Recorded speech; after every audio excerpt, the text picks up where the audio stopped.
खांसी हो गई दोस्तों। तो क्या आपने कभी सोचा कि आखिर ये खांसी हमको क्यों हो जाती है और इसको हम कैसे ट्रीट कर सकते हैं? तो मेनली आज की इस वीडियो में हम लोग बात करने वाले अपने टॉपिक एक्सपेक्टोरेंट्स के बारे में। और ये मेनली हमारी वो दवाइयाँ होती हैं जो हमारे इसी खांसी या फिर कफ को ठीक करने में हमारी हेल्प करती हैं।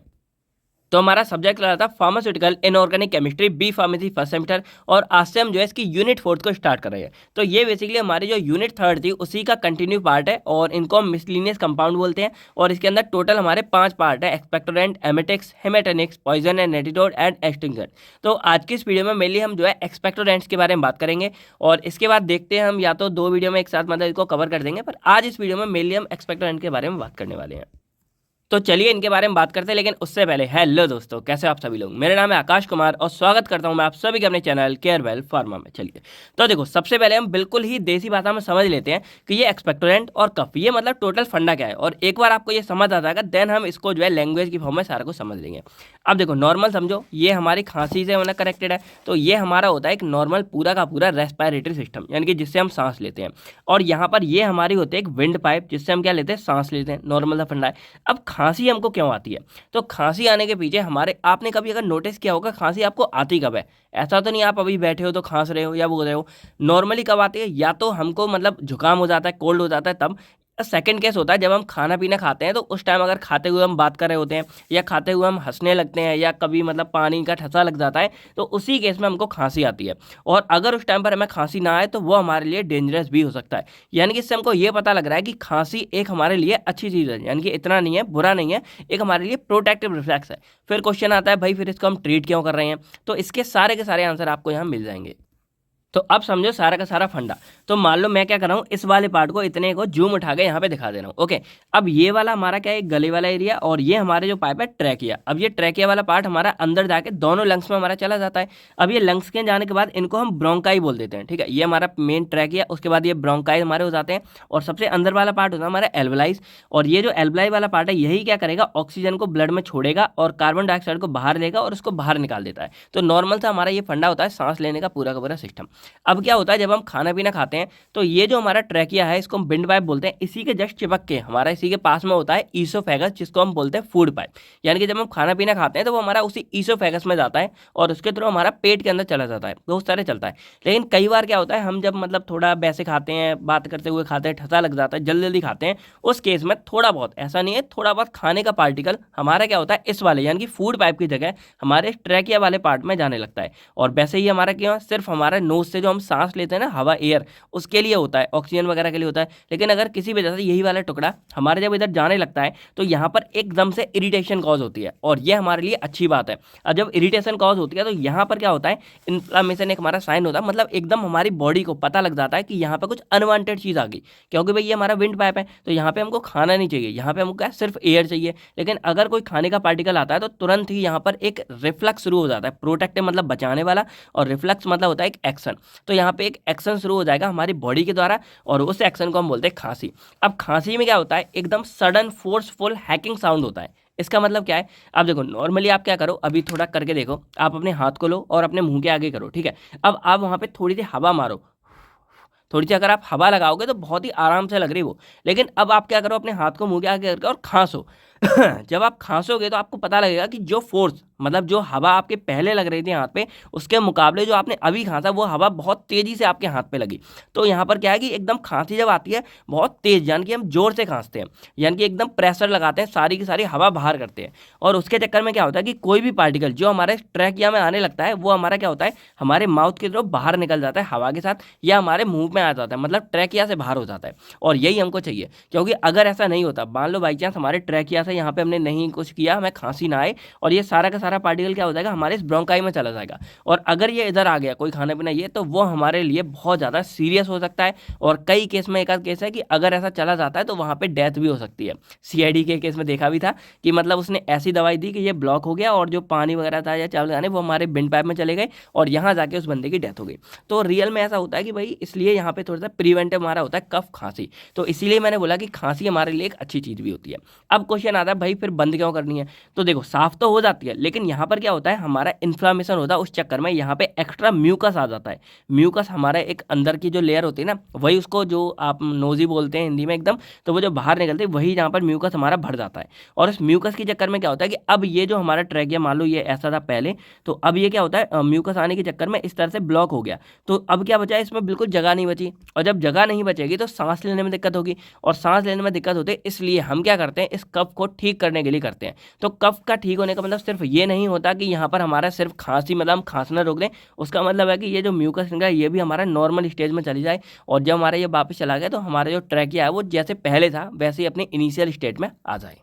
तो हमारा कफ का बस एक मेन फंडा ये है कि ये इस ब्लॉकेज को ठीक करता है, और हमारा जो थ्रोट है जो हमारा गला पूरा है इसको मतलब क्लियर करता है, एकदम रास्ता साफ करता है, जिससे कोई भी प्रॉब्लम को ना हो। तो अब आप जो है कफ का फंडा समझ गए कि खांसी का अच्छी चीज़ है जो इसलिए आती है हमको, और ठीक क्यों करते हैं, क्योंकि भाई हो गया सब कुछ खराब हो गया लेकिन फिर भी ये हमारे यहाँ ब्लॉकेज कर देती है। अब यहाँ रोल आता है कि भाई एक्सपेक्टोरेंट एक्चुअल में यहाँ पे क्या काम कर रहे हैं। अब देखो यहाँ पर फंडा क्या है कि यहाँ पर जो म्यूकस आया वो हमारा क्या होता है बहुत ज़्यादा बिस्कस हो जाता है, गाढ़ा हो जाता है, और इस गाढ़े होने की वजह से क्या होता है वो इस बिंड पाइप पे चिपक जाता है, और चिपकने की वजह से क्या है यहाँ पे ब्लॉकेज कॉज करता है। अब जो एक्सपेक्टोरेंट है वो क्या करेंगे, वो इस स्प्यूटम यानी कि ये जो हमारा पूरा का पूरा म्यूकस है इसको बाहर निकालने में हमारी हेल्प करते हैं। यानी कि सिंपल फंडा है, जो हम खांस रहे हैं तो खांसने के साथ जो हमारा बलगम आता है, आपने डॉक्टर के मुंह से सुना होगा कभी बीमार होते हो कि ये जो बलगम आ रहा है या ये जो स्प्यूटम वगैरह है म्यूकस है इसको आप बाहर थूकते जाओ जैसे जैसे आ रहा है, क्योंकि एक बार ये बाहर निकल जाएगा तो आप लोग ठीक हो जाओगे। तो वही फंडा है कि उसको बाहर निकालने में हमारे ये एक्सपेक्टोरेंट्स नाम की दवाइयाँ काम आती हैं। अब एक और रीजन यहाँ एक्सपेक्टोरेंट का ये है, देखो यहाँ पे दो वर्ड है, एक हमारा है म्यूकस। अब म्यूकस हमारे अंदर वाला पूरा का पूरा पार्टिकल है जो नोज वगैरह होते हैं, लेकिन जो गंदगी या जो कोई फूड पार्टिकल हमारे यहाँ पे आ गया उसको भी तो बाहर निकालना है। तो स्प्यूटम हम पूरा बोलते हैं कंप्लीट पार्ट जिसके अंदर म्यूकस होता है, और अगर कोई सेल पार्टिकल है जो मर हुआ है वो, या कोई फॉरेन पार्टिकल जो मतलब बाहर से कोई गंदगी वगैरह डस्ट पार्टिकल ये सब आ गए वो, तो ये सारी चीज़ों को मिलाकर हम एक तरह से स्प्यूटम बोल देते हैं, और स्प्यूटम को मेनली हम थूक बोलते हैं हिंदी में। तो ये स्प्यूटम को ही जो है मेनली हम बाहर करते हैं एक्सपेक्टोरेंट के थ्रू। यानी कि जो बलगम होता है वो केवल हमारा म्यूकस का पार्ट नहीं होता, उसके अंदर गंदगी वगैरह और कोई मरे हुए सेल वगैरह डेब्रिस सेल वेस्टेज वगैरह ये सारी चीज़ें होती हैं जो हमारे इस रेस्पिरेटरी ट्रैक्ट से बाहर निकल जाती हैं, और ये निकलना जरूरी है जिससे हमको थोड़ी सी शांति मिल जाती है। अब यहाँ पर ये एक्सपेक्टोरेंट ये दो तरीके से काम करेंगे। एक हमारा होता है वाई लाइसिस। अब वाई लाइसिस का मतलब क्या है, देखो लाइसिस का मतलब होता है तोड़ना, यानी कि उसको तोड़ मरोड़ देते हैं। तो जो हमारा म्यूकस यहाँ पे बहुत ज़्यादा विस्कस है, गाढ़ा है, तो ये एक्सपेक्टोरेंट के जो एक टाइप लाइसिस वाला है ये क्या करेगा उसको ब्रेक डाउन कर देगा। और मान लो ये हमारा पूरा म्यूकस है ऐसा चिपका हुआ है, तो जब ये ब्रेक डाउन हो जाएगा हमारे छोटे छोटे पार्टिकल्स में हो जाएगा, तो एक तरह से ये पतला हो गया। तो अब ये आसानी से जो जब हम खांसेंगे तो हमारे मुंह में बाहर आ जाएगा और इसको हम बाहर निकाल देंगे। सेकंड तरीका होता है बाई डाइल्यूटिंग।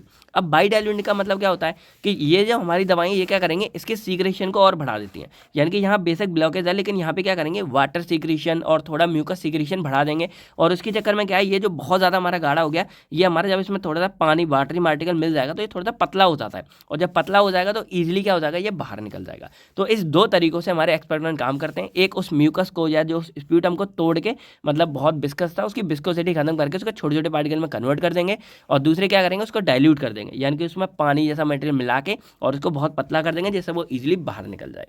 तो सिंपल अगर डिफाइन करें इसको तो बोल सकते हैं कि दीज आर दोज एजेंट्स या drug which are used to expel sputum, यानी कि एक्सपेल मतलब बाहर करना स्प्यूटम को from the respiratory tract and help in the treatment of, और हमारी खांसी को ठीक करने में हमारी हेल्प करते हैं। इसके बाद बात करें यहाँ पर तो इसको हम सिंपल और बोल सकते हैं कि ये हमारा जो थिक म्यूकस है यानी कि जो बहुत गाढ़े म्यूकस है उसको हमारे रेस्पिरेटरी ट्रैक्ट यानी कि लंग्स वगैरह से बाहर निकालते हैं और हमारे जो डिसऑर्डर्स हैं उनसे ठीक करते हैं।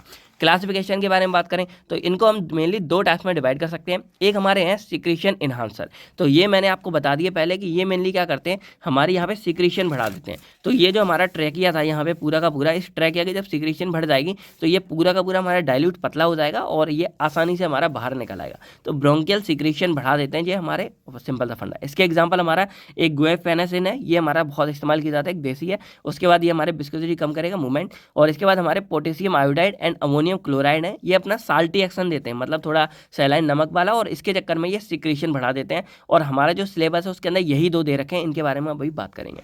सेकंड हमारा आता है म्यूकोलाइटिक। तो म्यूकोलाइटिक देखो यहाँ म्यूको मतलब म्यूकस और लाइटिक मतलब तोड़ना। तो म्यूकोलाइटिक मेनली क्या करेंगे, हमारे म्यूकस को ब्रेक डाउन करेंगे, तोड़ेंगे, जिससे उसकी विस्कोसिटी कम हो जाएगी और ये बाहर निकल जाएंगे। जो मैंने अभी आपको बताया इसके एग्जाम्पल है ब्रोमैक्सिन और एम्ब्रॉक्सल।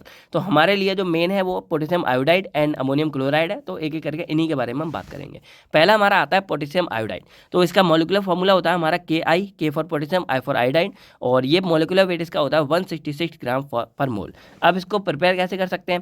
पहला तरीका क्या है कि हम यहाँ पर पोटेशियम बाइकार्बोनेट लें यानी कि KSCO3 और इसकी हम रिएक्शन करवा देंगे हाइड्रोजन आयोडाइड के साथ। और जब हम इनकी रिएक्शन कराएंगे तो वही वाला फंडा हमने यूज़ करना है, ये इसके साथ मिल जाएगा तो हमारा Ki बन गया।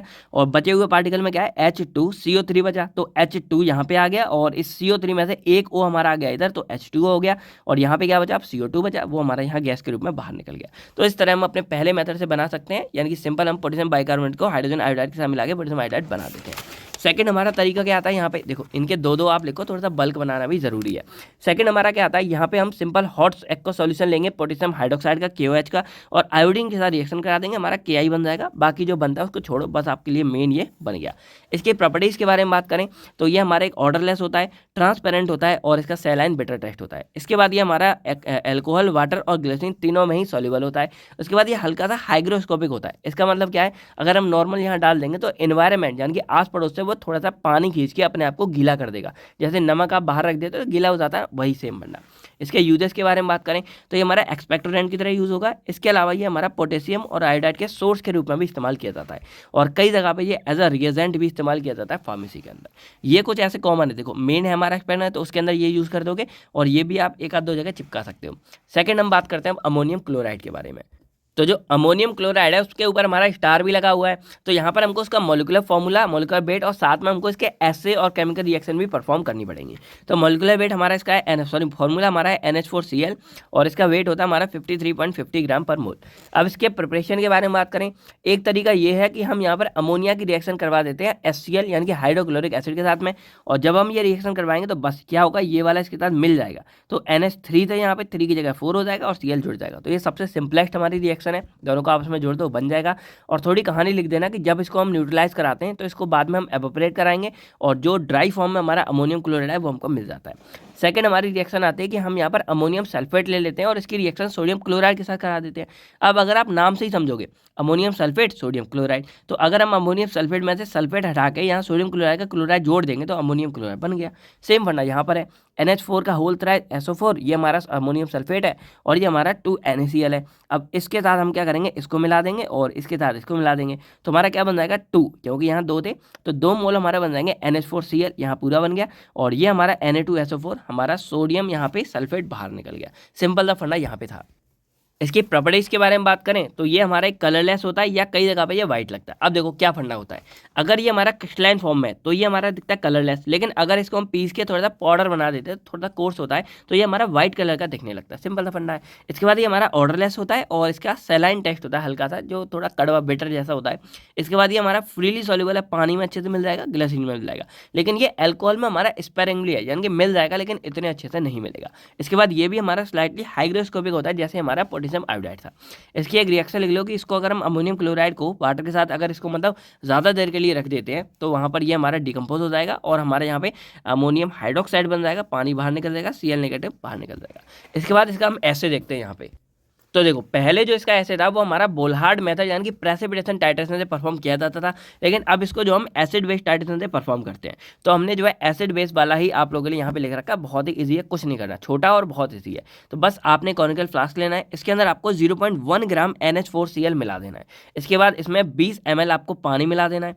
अब पानी मिल गया, इसके बाद आपको यहाँ पे 5 ml मिला देना है फॉर्मेल्डिहाइड। बस शर्त यह है कि जो फॉर्मेल्डिहाइड आप लोगे वो पहले से हमारा टाइट्रेशन किया हुआ हो, यानी कि न्यूट्रलाइज हुआ हो, और वो मैंने यहाँ पे ऐड नहीं किया, आपके लिए इतना बहुत है। देखो ज़्यादा नहीं, आपको थोड़ा सा यहाँ लिखना था, तो आप लिख दोगे कि प्रीवियसली न्यूट्रलाइज फॉर्मेल्डिहाइड, यानी कि जो पहले से न्यूट्रलाइज हुआ होगा वो फॉर्मेल्डिहाइड हमको लेना है। अब न्यूट्रलाइज वर्ड क्यों यूज़ करें, क्योंकि ये एसिड बेस टाइट्रेशन होती है। तो NH4Cl यहाँ पे एक तरह से साल्ट होता है हमारा, तो यहाँ पे हम फॉर्मेल्डिहाइड इसीलिए मिलाते हैं कि ये थोड़ा सा एसिडिक हो जाएगा। अब ऊपर हम टाइट्रेट करा देते हैं, उसके बाद देखो इसको 2 मिनट के लिए रख देंगे, उसके बाद हम इसकी टाइट्रेशन करा देते हैं 0.1 NaOH के साथ। अब NaOH एक हमारा बेस है, तो इधर हमारा थोड़ा सा एसिडिक मीडियम हो जाता है और ये हमारा बेस है, तो इसीलिए इसकी एसिड बेस वाली हमारी टाइट्रेशन होती है।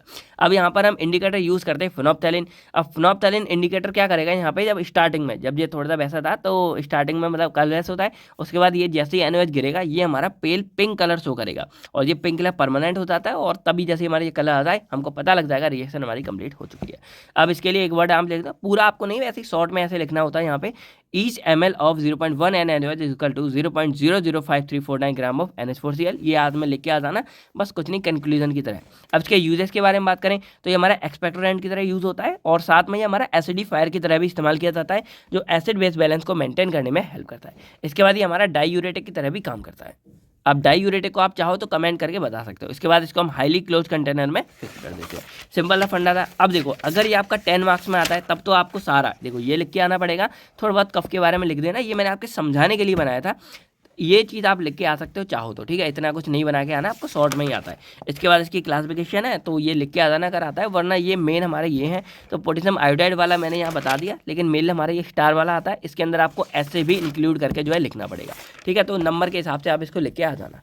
बाकी टॉपिक हमारा कंप्लीट हो गया। अब थोड़ी देर ज्ञान की बात समझ लो। ये जो हमारा कफ था, जो हमें खांसी आ रही थी, तो हम यहाँ पे बात कर रहे हैं ये सब निकल रहा था, लेकिन एक हमारे एंटी टसिब वाले ड्रग भी इस्तेमाल किए जाते हैं जो आपको आगे काम आएंगे। ये एक्स्ट्रा जिन लोगों को देखनी है भाई देखो, नहीं देखनी आप जा सकते हो। तो एंटी टसिब वाले होते हैं वो मेनली हमारी सूखी खांसी के लिए इस्तेमाल किए जाते हैं। जैसे आप लोग खांसते हो ना, कुछ नहीं आता लेकिन आप खांस रहे होते हो, तो वो क्या होता है, वो हमें इरीटेशन की वजह से होता है। जैसे लोग स्मोकिंग वगैरह करते हैं, कोई धुआं वगैरह ज़्यादा पीता है, तो वहाँ पे वही बलगम नहीं बनता, वहाँ सूखी खांसी होता है, वो सबसे ज़्यादा खतरनाक होती है।